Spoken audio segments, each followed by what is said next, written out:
Hello friends, this is Vishwajeet and welcome to let's learn 2.0। आज हम start करेंगे maths class 8 R S. Agarwal के solution. To let's start. As a rational number with denominator कितना बनाना है? Denominator में 20 बनाना है, -30 बनाना है, फिर 35 बनाना है और -40 बनाना है। सबसे पहले तो समझो रैशनल नंबर क्या होता है। तो कोई भी ऐसा नंबर जिसे हम p/q के टर्म पे लिख सकते हैं, यानी कि न्यूमरेटर और डिनोमिनेटर इस टर्म पे हम लिख सकते हैं, भले वो माइनस रहे प्लस रहे उससे मतलब नहीं है, बस हम लोग उसको इस तरीके से फ्रैक्शन के टर्म पे लिख सकते हैं। ठीक है, तो वो क्या हो जाता है हमारा क्या कहलाता है? रैशनल नंबर कहलाता है। बस शर्त यही रहता है कि जो हमारा डिनोमिनेटर हो ना वो जीरो ना हो, जीरो के अलावा कोई भी हो, जैसे 1 2 3 4 5 कुछ भी आप लिख लो, -1 -2, तो वो हमारा एक रैशनल नंबर बन जाएगा। तो आइए स्टार्ट करते हैं। बहुत ही सिंपल क्वेश्चन है ये। तो हमारा रैशनल नंबर क्या होता है वो मैंने बता दिया। अब जैसे इसको हमारे पास है -3/5, इसको क्या करना है? एक ऐसा रैशनल नंबर बनाना है जिसका डिनोमिनेटर क्या हो? 20 हो, यानी 5 को हमको 20 बनाना है। डिनोमिनेटर का मतलब नीचे, न्यूमरेटर मतलब ऊपर, ये चीज़ याद रखना। ठीक है, ये तो वैसे आपको पता ही होगा, फिर भी मैं बेसिक से स्टार्ट कर रहा हूँ, इसलिए थोड़ा थोड़ा समझाते चलता हूँ। तो चलिए इसको कैसे सॉल्व करना है वो मैं आपको बता देता हूँ जल्दी से। ये हमारा क्वेश्चन है -3/5। हमें क्या करना है? सबसे पहले डिनोमिनेटर को 20 बनाना है। तो याद रखना कि जब कभी भी हम किसी भी फ्रैक्शन को उसका डिनोमिनेटर या न्यूमरेटर चेंज करते हैं, तो जब हमें उसको बड़ा बनाना रहता है, जैसे भी देखो यहाँ पर 5 है, इसको 20 बनाना है, यानी कि उससे ग्रेटर बनाना है, तो हम क्या करते हैं? मल्टीप्लाई करते हैं। और जब छोटा बनाना रहता है ना, तब हम क्या करते हैं? डिवाइड करते हैं। वो आगे चल करके आपको मैं बताऊंगा, जैसे कि क्वेश्चन नंबर 2 और 3 में। तो यहाँ पर देखो हमारे पास 5 है, इसको 40 बनाने के लिए हम 20 है पहला क्वेश्चन ना, तो 20 बनाने के लिए हम क्या करेंगे बताओ? तो यहाँ पर 5 का कितने से मल्टीप्लाई किया जाए? यहाँ पर ये बस ध्यान रखना कि अगर हमें बड़ा बनाना है तो मल्टीप्लाई ही किया जाता है, और जितने का नीचे से मल्टीप्लाई किया जाता है उतने का ऊपर से भी। तो हम जानते हैं कि 5 का अगर हम 4 से मल्टीप्लाई करते हैं तो हमारा क्या हो जाएगा? ये 20 बन जाएगा। तो बस कुछ नहीं करना है आपको, डिनोमिनेटर में 5 × 4 लिख देना है। और जैसे कि मैंने आपको बताया कि जितना का नीचे मल्टीप्लाई होता है उतना ही ऊपर भी करते हैं, तो -3 का भी मल्टीप्लाई हो जाएगा हमारे 4 से।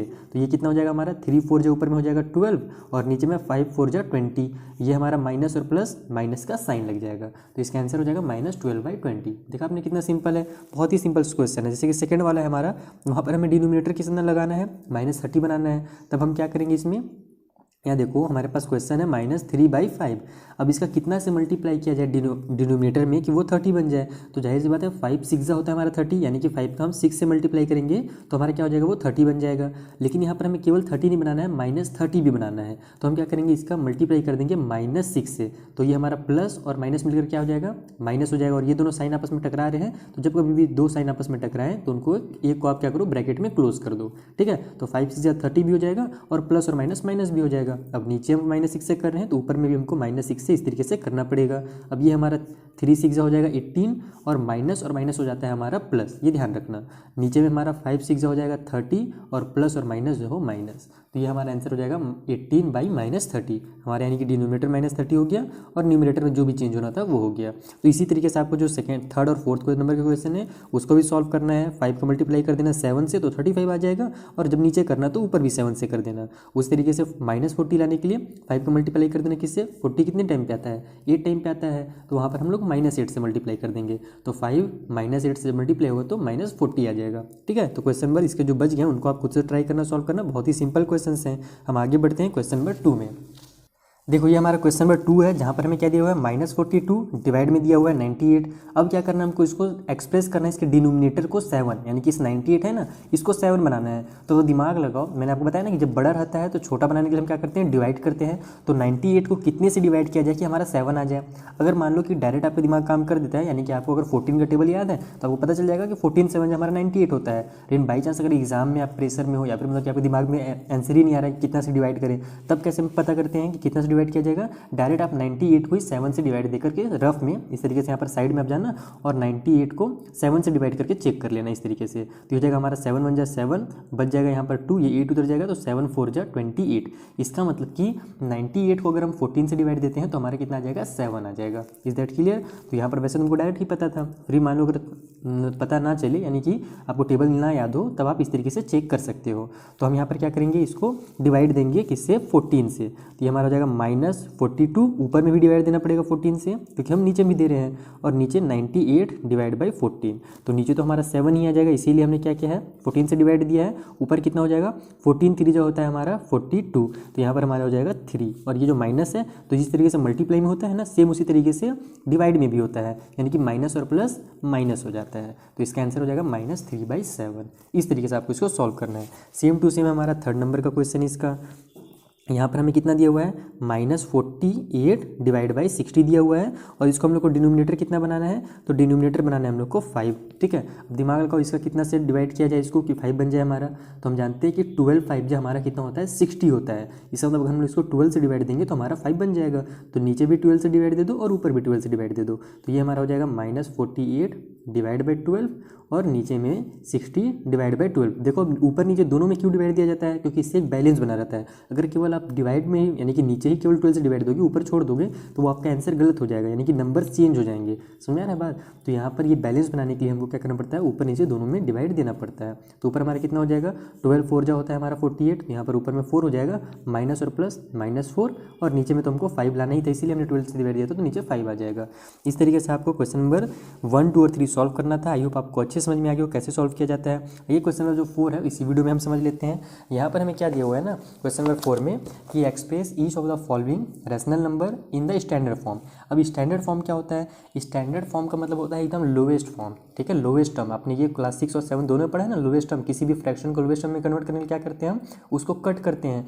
तो देखो कट करने के भी 2 तरीके हैं, एक होता है आप छोटे नंबर से स्टार्ट करो और कट करते जाओ, दूसरा तरीका होता है कि डायरेक्ट आप एक बड़ा नंबर ले लो, यानी कि एक वो सबसे बड़ा नंबर जिससे वो दोनों नंबर डिवाइड हो जाए और उससे डायरेक्ट आप डिवाइड दे दो, तो भी हमारा आंसर आ जाएगा। आइए मैं आपको दोनों मेथड समझा देता हूँ ताकि आपका डाउट जो है पूरी अच्छी तरीके से क्लियर हो जाए, ठीक है। जैसे मैं फर्स्ट नंबर ही लेता हूँ, क्वेश्चन नंबर 4 का फर्स्ट में दिया हुआ है हमें -12 डिवाइड बाई 30, ठीक है। पहला तरीका क्या है, लोएस्ट टर्म में या फिर स्टैंडर्ड फॉर्म में लाने का पहला तरीका है कि आप कट करते जाओ, यानी कि ये दोनों देखो 2 से कट हो रहा है हमारा, लास्ट में 2 है, लास्ट में 0 यानी कि 2 से डिवाइड हो जाएगा, तो 2 से डिवाइड दे देते हैं हम पहले, तो ये हो जाएगा हमारा 2 6 12, और माइनस का साइन जो है उतर जाएगा, और नीचे में 2 का टेबल 15 टाइम पढ़ते हैं तो हमारा था 30। अब देखो ये दोनों फिर सब 3 से डिवाइड हो रहे हैं, तो फिर 3 से दे दो, तो ये हो जाएगा हमारा 3 के टेबल में 3 2 जा 6, माइनस का साइन उतर गया, और 3 5 जा 15, ठीक है। ये हो गया हमारा आंसर। ये कौन सा तरीका हमने यूज़ किया, कंटिन्यूअस कट करने वाला, ठीक है। अब हम क्या करेंगे, डायरेक्ट वाला यूज़ करते हैं। तो डायरेक्ट के लिए क्या करना पड़ता है कि 12 और 30 का हमको एलसीएम पता करना पड़ता है कि इन दोनों का एलसीएम कितना है, तो इन दोनों का जो एलसीएम होगा वो लोवेस्ट कॉमन मल्टीपल कितना होगा 6 होगा।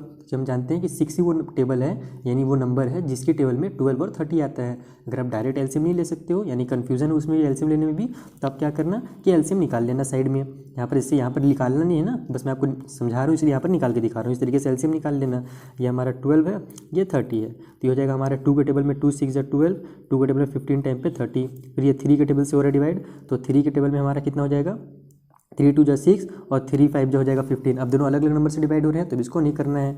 अब ये हमारा कितना हो जाएगा यहाँ से, ये हो जाएगा हमारा एलसीएम बोल रहा हूँ, एचसीएफ निकालना है, ठीक है हमको, क्योंकि एलसीएम निकालेंगे तो फिर वो तो दूसरा चीज़ हो जाता है। यहाँ पर हमको हाईएस्ट कॉमन फैक्टर पता करना है कि ये दोनों नंबर जो है किससे डिवाइड हो रहे हैं, यानी कि 12 और 30 ऐसा कौन सा बड़ा नंबर है जिससे डिवाइड हो रहा है। तो एचसीएफ निकालने के लिए हम इतने ही में रुक जाते हैं डायरेक्ट। ये हमारा एक जो मेथड है ना, ये एकदम सिंपलेस्ट मेथड है। अगर इसके आगे आप बढ़ जाओगे, यानी कि इसको फिर डिवाइड देकर के 1 लाओगे ना, तो वो क्या निकल जाएगा, एलसीएम निकल जाएगा। तो एचसीएफ में क्या करना रहता है कि डिवाइड देना शुरू करना, और जब हमारा दोनों नंबर जो अलग हो जाए, यानी कि सेम नंबर से डिवाइड ना हो, तो फिर वहाँ पर रुक जाना। तो 2 3 के बाद यहाँ पर तो इसके आगे ये सेम नंबर से डिवाइड हो नहीं रहा है, तो यहाँ पर 2 × 3 कितना हो जाएगा हमारा 6 हो जाएगा। तो एचसीएफ जो है दोनों का वो कितना है 6 है, तो हम क्या करेंगे दोनों को डायरेक्ट 6 से डिवाइड दे देंगे, यानी कि -12 डिवाइड में जो 30 है उसको डिवाइड दे दो डायरेक्ट आप 6 से, तो भी आपका आंसर देखना डायरेक्ट इतना आ जाएगा। ये देखो 6 2 जो होता है हमारा 12, तो -2 लिख लो, उसके बाद 6 5 जो होता है हमारा 30, यानी कि यहाँ पर हमारा हो जाएगा 5। तो देखा आपने, इस तरीके से भी आएगा और इस तरीके से भी आएगा। तो मेरे को ये वाला मेथड ज़्यादा पसंद है, क्योंकि मैं फटफट हम ये लोग यानी कि सीख चुके हैं कट करना ना, यानी कि आप भी जब प्रैक्टिस करोगे तो आपको भी ये वाला मेथड बहुत अच्छा लगने लगेगा। बाकी आप चाहो तो एचसीएफ निकाल करके भी इसको डिवाइड कर सकते हो। एचसीएफ में यही रहता है कि एक बार एचसीएफ फाइंड करना पड़ता है और उसके बाद फिर एक ही बार डिवाइड में हमारा आंसर आ जाता है, और जब हम कट करना शुरू करते हैं तो उसमें 2 बार या 3 बार इस तरीके से हमको कट करना पड़ता है, तो दोनों मेथड से आंसर आ जाते हैं, ठीक है। तो ये हो गया हमारा फर्स्ट क्वेश्चन। 4 नंबर का एक आध क्वेश्चन मैं और आपको बता देता हूँ, जैसे कि 3rd नंबर का जो क्वेश्चन है हमारा, यहाँ पर हमें 3rd नंबर में दिया हुआ है 24 डिवाइड बाई -64। अब ये चीज़ ध्यान देना कि जो हमारा माइनस का साइन है ना, वो क्या में है हमारा डिनोमिनेटर में है, और स्टैंडर्ड फॉर्म में जो होता है एक्चुअल में जो माइनस साइन होना चाहिए वो न्यूमरेटर में होना चाहिए। तो हम क्या करेंगे, इसको ऊपर नीचे -1 से मल्टीप्लाई कर देंगे। ये हो जाएगा हमारा 24 मल्टीप्लाई में -1 और नीचे में भी -64 मल्टीप्लाई में -1। अब -1 से मल्टीप्लाई करने से फ़ायदा क्या है हमारा, ये देखो ये हमारा 64 बन जाए 64 ही रहेगा, लेकिन ये माइनस और माइनस प्लस हो जाएगा, और ऊपर 24 बन जाए 24 ही रहेगा, लेकिन प्लस और माइनस माइनस आ जाएगा, यानी कि ये जो नीचे वाला माइनस का साइन था वो कहाँ चल गया, हमारे ऊपर में चल गया। यही हम लोग को करना था मेन। अब उसके बाद हम क्या करेंगे कि इसको कट कर लेंगे, चाहे तो आप बड़े नंबर से करो चाहे छोटे नंबर से करो। जैसे दोनों मेरे को दिख रहा है साफ साफ, ये दोनों 4 से कट हो रहे हैं। 4 से कट हो रहा है कि नहीं, ये वाला नीचे वाला, हाँ 4 से कट हो रहा है हमारा, क्योंकि 64 जो है 4 के टेबल में आ जाएगा, तो मैं इसको डायरेक्ट 4 से कट कर लेता हूँ।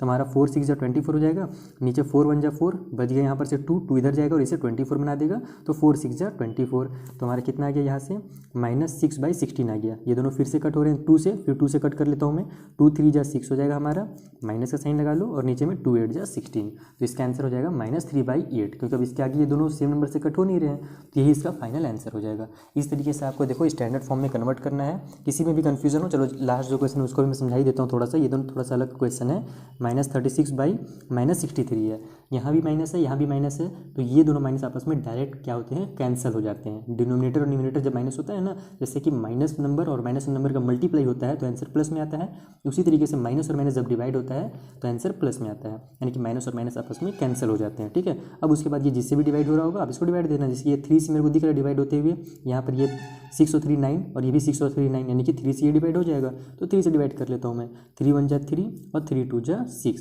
नीचे में 3 2 6 3 1 3, तो 12/21 आ गया। उसके बाद ये फिर से 3 से डिवाइड होता है दिख रहा है मुझे, फिर से 3 डिवाइड कर देते हैं हम, ये हो जाएगा हमारा 3 4 12 और नीचे 3 7 21, तो इसका आंसर हो जाएगा 4/7। देखा आपने कितना सिंपल था, बस आपको कट करना आना चाहिए, जो कि आपने पहले ही सीख चुका है क्लास, आपने 6 7 में ये सब पढ़ रखा है, बस थोड़ा सा अलग है, यहाँ पर माइनस और प्लस करके दे दिया गया है। आई होप आपको अच्छे समझ में आ गया होगा। मिलते हैं नेक्स्ट वीडियो में, जिसका लिंक